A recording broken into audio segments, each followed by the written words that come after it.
করে হয়েছে গুনাহ, আল্লাহ মাফ করে দিবেন। জেনে বুঝে হয়েছে, তথাপিও আল্লাহ মাফ করে দিবেন। অর্থাৎ যে রাত আসতেছে সে রাত হলো 27তম রজনী, রমজান মাসের 27তম রজনী। তো আজ এই রাত্রে বেশিরভাগ লাইলাতুল কদর হয়ে থাকে। সেই হিসাবে গোটা পৃথিবীর উম্মতে মুসলিমা এই রাত জেগে থাকেন এবং এই রাত্রে ইবাদত করে থাকেন। যেহেতু এই রাত সবাই জাগবে, ইবাদত করবে, তা আমি একটি ইবাদতের কথা বলতেছি, যে ইবাদতটি ভালো ইবাদত এবং গুরুত্বপূর্ণ ইবাদত, যে ইবাদত করলে 10 প্রকারের গুনাহ আল্লাহ মাফ করে দিবেন।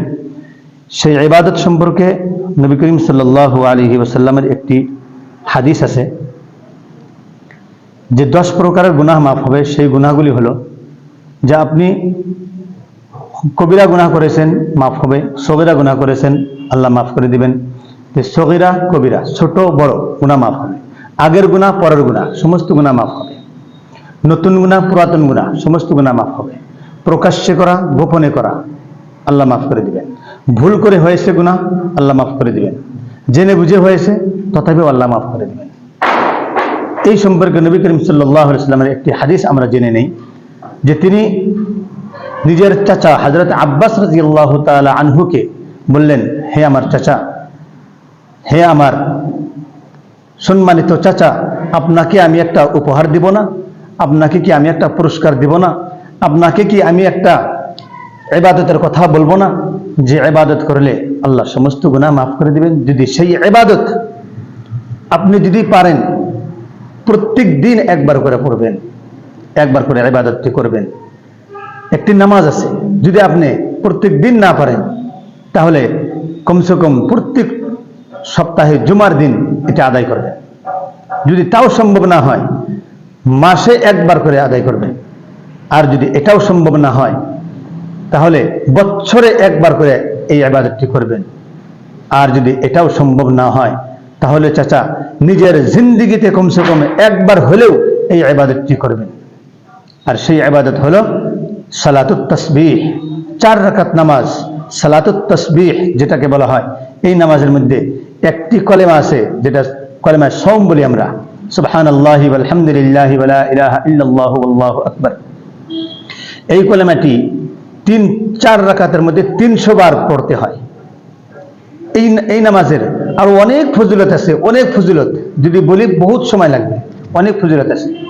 তো এই নামাজের আমি নিয়ম বলে দিতেছি, যাতে এই নামাজটা আমরা সবাই এই রাত্রে, যেহেতু রাত জাগবই, রাত ইবাদত করবই, বেশি সময় তো লাগে না, এই রাত যদি এই ইবাদতটা করতে পারি, এই নামাজটা সালাতুত তাসবিহ যদি আমরা আদায় করতে পারি, তাহলে আমাদের সমস্ত গুনাহ, সব ধরনের গুনাহ, যেরকম 10টা গুনাহ আমি বর্ণনা করলাম, এই গুনাহগুলি আল্লাহ মাফ করে দিবেন।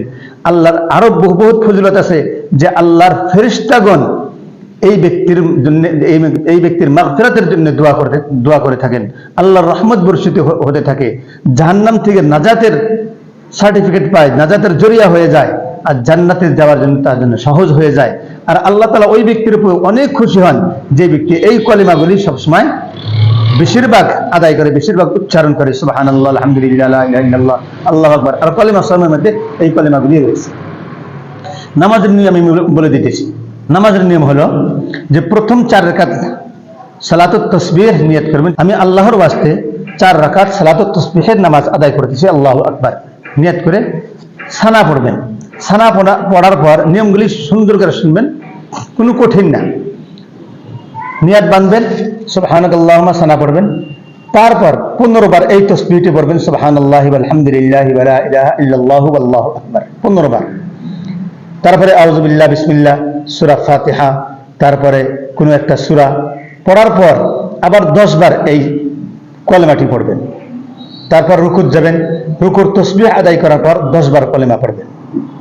তারপর সামি আল্লাহু লিমান হামিদা করে দাঁড়াবেন, দাঁড়ানোর পর রব্বানা লাকাল হামদ বলে আবার 10 বার আদায় করবেন।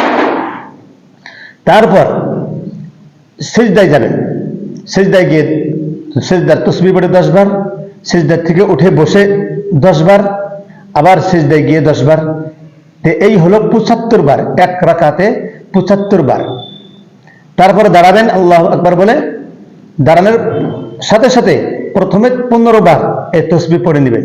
তারপর সূরা ফাতিহা সূরা পড়ে আবার 10 বার, এই নিয়মে 4 রাকাত আদায় করবেন। এই সালাতুত তাসবির আরো একটি নিয়ম আছে, যেটা আমি এখন বলবো না, এখন বললে আর দুইটার মধ্যে আপনারা কি করতে পারবেন, পার্থক্য করতে পারবেন না, মানে ঝামেলা হয়ে যাবে। সেজন্য একটি নিয়ম বলে দিলাম, এই নিয়মটা আপনারা বারবার শুনবেন, তাহলে নিয়মটা মুখস্থ হবে, আর এই নিয়মে সালাতুত তাসবিহ আদায় করবেন। ইনশাআল্লাহ আল্লাহ আমাদের সবার সালাতুত তাসবিহ কবুল করুন, আমিন।